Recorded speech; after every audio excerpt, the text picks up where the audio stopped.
September 9 సరిగ్గా ఏడాది క్రితం ఈ రోజు రాష్ట్రం మొత్తం కూడా ఒక తీవ్ర మనోవేదనలోకి వెళ్ళినటువంటి రోజు. దేశంలోనే కాదు ప్రపంచవ్యాప్తంగా కూడా ఉన్నటువంటి తెలుగు వాళ్ళందరూ కూడా ఒక్కసారిగా ఆ రోడ్ల మీదకి వచ్చి తమ సంఘీభావాన్ని చంద్రబాబు గారికి తెలిపిన రోజు. మనందరికీ తెలుసు ఆయన అక్రమ అరెస్ట్.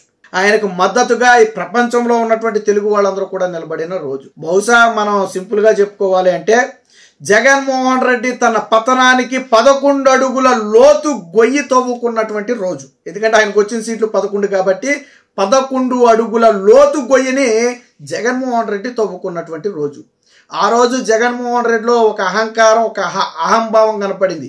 జగన్మోహన్ రెడ్డి విదేశాలకు వెళ్ళిపోయి చంద్రబాబు గారిని అరెస్టు చేయించి సరిగ్గా ఆయన తిరిగి వచ్చే సమయానికి చంద్రబాబు గారు జైలుకి వెళ్ళాలని చెప్పి పక్కాగా స్కెచ్ చేసి కింది స్థాయిలో వ్యవస్థలను మేనేజ్ చేసి జగన్మోహన్ రెడ్డి చేసినటువంటి అరాచకం అంతా ఇంత కాదు.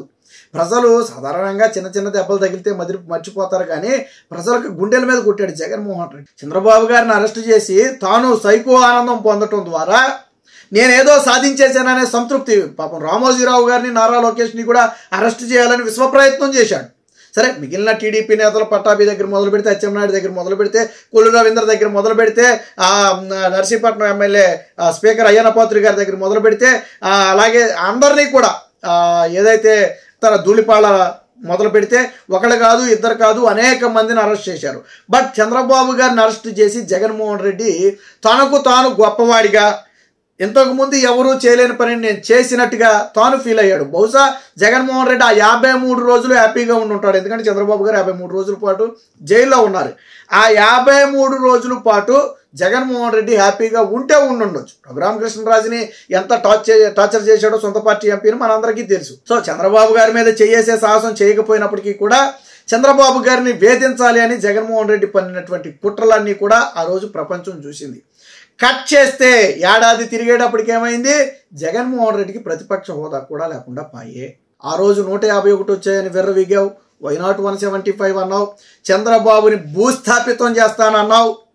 బట్ అబ్బా కొడుకులు ఇద్దరు నిన్ను భూస్థాపితం చేశారు. చంద్రబాబు గారిని అరెస్ట్ చేసినప్పుడు నారా లోకేష్ ఒకటే చెప్పాడు, కాలం అన్నిటికీ సమాధానం చెబుతుంది, కొద్దిగా సమయం కోసం వెయిట్ చేయాలంటే అన్నిటికీ మేము సమాధానం చెబుతామని ఆ రోజే నారా లోకేష్ సవాల్ చేశాడు. చంద్రబాబు గారు కూడా జైల్లో ఉండి ఒకటే చెప్పారు, అక్రమ నిర్బంధం అనేది తాత్కాలికం, బట్ దాని ఫలితం అనేది జగన్మోహన్ రెడ్డి శాశ్వతంగా అనుభవించేటట్టు చేస్తానని చెప్పారు. చంద్రబాబు గారిని తక్కువ అంచనా వేశాడు. జగన్మోహన్ రెడ్డి ఏమనుకున్నాడంటే, నాకు 151 సీట్లు వచ్చాయి కాబట్టి నాకంటే తెలివైన వాడు ఎవడూ లేడు. చంద్రబాబుకి పోల్ మేనేజ్మెంట్ తెలియదు, చంద్రబాబుకి రాజకీయ చాణక్యత తెలియదు, నాకు 151 సీట్లు వచ్చాయి, నేను గన స్కెచ్ వేస్తే జగన్మోహన్ రెడ్డి చంద్రబాబు నాయుడు అధపాతాళకని అని చెప్పి జగన్మోహన్ రెడ్డి భావించాడు. బట్ మీ అందరికీ అర్థం కాదు ఏంటంటే, చంద్రబాబు గారు రాజనీతిజ్ఞుడు, ఆయన అపర చాణక్యుడు, రాజకీయ వ్యూహాల్లో కట్టుదిట్ట. నువ్వు పుట్టక ముందు మీ తండ్రి రాజకీయాల్లోకి వచ్చిన కొత్తలోనే చంద్రబాబు గారు వేసినటువంటి వ్యూహాలు తెలుగుదేశం పార్టీని అనేక గండాల నుంచి గట్టెక్కించాయి. ఆ రోజు ప్రభుత్వాన్ని కూలదోయడం కోసం, ఎన్టీ రామారావు గారిని దించడం కోసం విశ్వ ప్రయత్నం చేసిన సమయంలో చంద్రబాబు గారు చేసినటువంటి చూపినటువంటి చొరవ అంతా ఇంత కాదు. సో ఆ రోజు నుంచే చంద్రబాబు గారికి ఎత్తుకు పై ఎత్తులు వేయటం తెలుసు. కాకపోతే ఆయన పరిపాలన అని చెప్పి వీటికి దూరంగా ఉండటం వల్ల అందరికీ అలుసైపోయాడు. బట్ ఆయన జైలు నుంచే నీ రాజకీయ సమాధికి ఆయన చరమగీతం పాడాడు. నీ రాజకీయ సమాధికి ఆ రోజే ముహూర్తం పెట్టాడు. దాని ఫలితమే ఏడాది తిరిగేసరికి జగన్మోహన్ రెడ్డి రాష్ట్రంలో కూడా ఉండకుండా పక్క రాష్ట్రానికి పారిపోయే పరిస్థితి. అంటే అబ్బా కొడుకులు నిన్ను కొట్టినటువంటి దెబ్బ, నువ్వు రాజకీయాల్లో ఇక ఎంతకాలం ఉంటావో, భవిష్యత్తులో ఏమవుతావో నాకైతే తెలియదు, కానీ ఈరోజు చంద్రబాబు గారు, నారా లోకేష్ ఇద్దరూ కలిసి కొట్టినటువంటి దెబ్బ జగన్మోహన్ రెడ్డి జీవితాంతం గుర్తుంటుంది. అదొక పచ్చబొట్టు లాంటి మచ్చ అనమాట. ఆ రోజు నువ్వు 53 రోజులు సైకో ఆనందం పొందావు. అక్కడ వరకు మాత్రమే నీకు ఆనందం. నీ ఆనందం అనేది ఆ 53 రోజుల వరకు మాత్రమే పరిమితం. బట్ ఆ 53 రోజులు చంద్రబాబు గారిని నిర్బంధించినందుకు నీకు పడిన శిక్ష ఎంతో తెలుసా? జీవితకాలం రాజకీయాలలో ఎందుకు నేను ఈ పని చేశాననే బాధపడే పరిస్థితి ఈరోజు అబ్బా కొడుకులు కల్పించారు.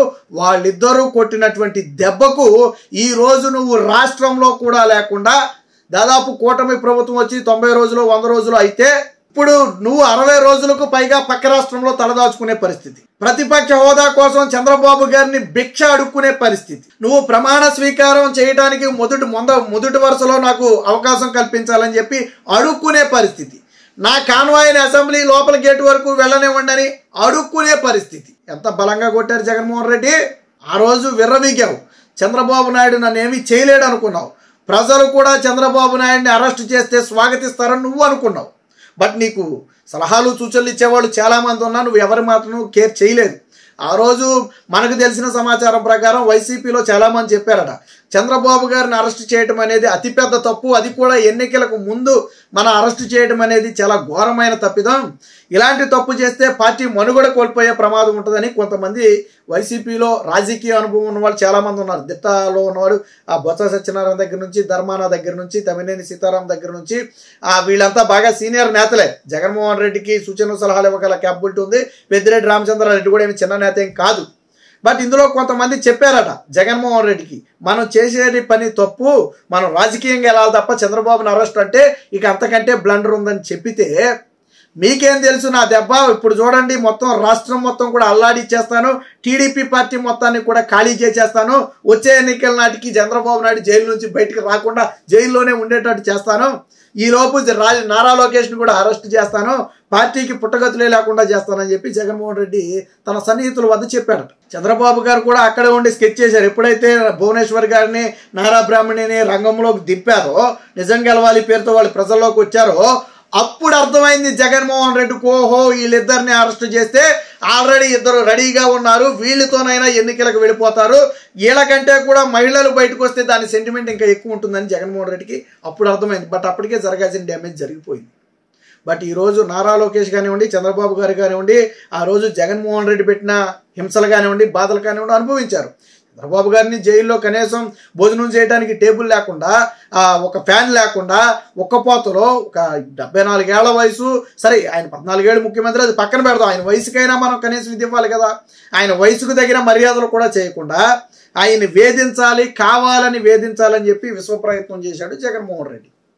బట్ ఏమైంది, ఈరోజు ప్రజలందరూ కూడా జగన్మోహన్ రెడ్డి అనే వ్యక్తిని రాష్ట్రం నుంచి తరిమేయాలని డిసైడ్ అయ్యారు. కాకపోతే ఎక్కడో వాస్తవానికి చంద్రబాబు గారు కరెక్ట్గా ప్లాన్ చేసి ఉంటే జగన్మోహన్ రెడ్డి 4-5 కంటే ఎక్కువ సీట్లు వచ్చాయి కదా, ఏబిఎన్ రాధాకృష్ణ చెప్పినట్టుగా 4-5 సీట్ల కంటే ఎక్కువ వచ్చాయి కాదు. బట్ చంద్రబాబు గారు కూడా ఇంకా కొద్దో గొప్ప ఏదో ఒక రకంగా ముందుకెళ్ళారు కాబట్టి నువ్వు 11 సీట్లతో బ్రతికి బెట్ట కట్టావు, కానీ లేకపోతే నీకు ఆ సీట్లు కూడా ఉండేవి కాదు. కాబట్టి కాలం అనేది దేనికైనా సమాధానం చెబుతుంది. ఆ రోజు అబ్బా కొడుకులు నారా లోకేష్ పాదయాత్రలో స్టూల్ లాక్కుని, మైకు లాక్కుని ఆయన మీద కేసులు పెట్టి పాదయాత్రని చివరిదాకా వెళ్లకుండా అడ్డుకుని ఎంత నరకం చూపించావు జగన్మోహన్ రెడ్డి. ఏమైంది, ఈరోజు రాష్ట్రంలోనే అతి భారీ మెజార్టీలో ఒక మెజార్టీ నారా లోకేష్ది మంగళగిరి నుంచి, నీ మెజార్టీ కంటే ఎక్కువ మెజార్టీ నారా లోకేష్ది, నీ మెజార్టీ కంటే 10-20 మంది ఎక్కువ మెజార్టీలు ఉన్నాయి. పులివెందులు నీకు వచ్చిన మెజార్టీ కంటే, నువ్వు పులివెందుల పులి అని తొడలు కొడతావు కదా, నీకు వచ్చిన మెజార్టీ కంటే కూడా ఎప్పుడు గత 20 ఏళ్ళుగా 25 ఏళ్ళుగా గెలవని మంగళగిరిలో నారా లోకేష్ సాధించాడు.